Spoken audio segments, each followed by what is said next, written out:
肉骨茶与酸辣粉齐飞，椰浆饭和港式蚝饼共舞。这里不仅有槟城虾面、沙爹等琳琅满目的当地美食，也有饺子、小笼包、重庆烤鱼、麻辣烫、东北烤串等中国特色，还有这个传说中超受追捧的吉隆坡最好吃的神秘美食。这里啊，就是马来西亚首都吉隆坡市中心拥有70多个摊位的 K88 社区大排档。作为多元文化的典型，除了马来族裔，马来西亚还有占人口1/4的华裔居民，1/10的印度裔居民，以及来自东南亚很多国家的旅居人口。马来西亚的餐饮文化可以说是五花八门。不过，如果您觉得华人多的地方自然有丰富的中餐，那可就错了。中餐在马来西亚当地受到追捧，可是最近这些年的事儿。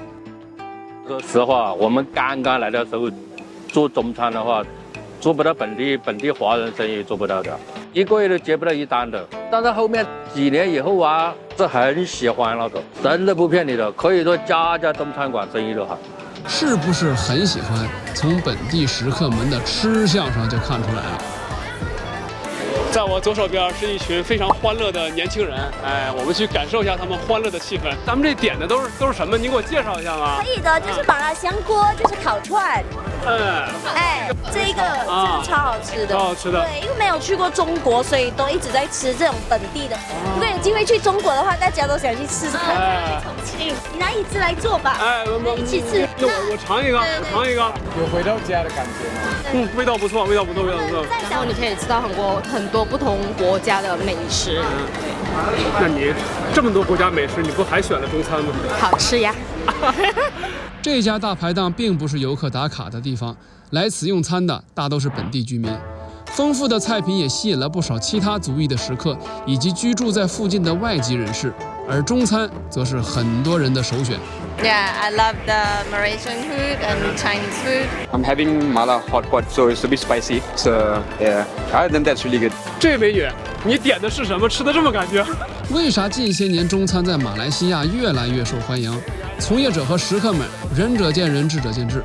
两国间愈发紧密的经贸合作、人员往来、文化交流，以及知名餐饮品牌进军马来西亚，都是中餐盛行的重要原因。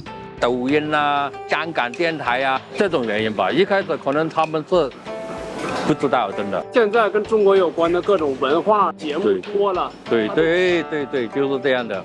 他们慢慢了解，试一下这样，就好像就有点上瘾的那样咯。比如说大品牌，比如说像是海底捞这样子的品牌，开始来到马来西亚了，过后开始发展。然后还有一个就是，近这10年，更加多的中国朋友来到马来西亚了吧，我们就开始有交流，然后大家会开始去吃，然后就开始演变到，更加多的中国菜，比如像是水煮鱼，比如说像是东北的烧烤我都有尝过。开始大家不习惯，可是吃了就会上瘾，会上瘾。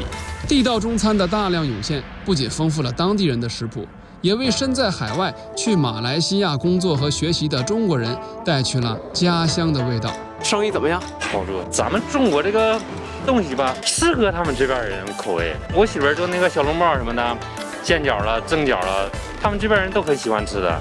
咱中国人也有啊，留学生都有来的，吉林的、黑山的、沈阳的都有。他们经常过来。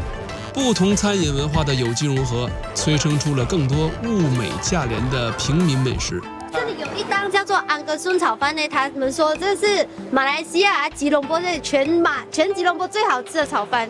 这安格真是踏破铁鞋无觅处，得来全不费工夫。炒饭本来就是我的最爱，今天竟然撞上了吉隆坡最好吃的炒饭。传说中吉隆坡最好吃的炒饭是叔叔炒饭。今天我们就点个最贵的 C 套餐，叉烧加虾炒饭加蛋，12块钱，12块钱这个。好嘞，谢谢。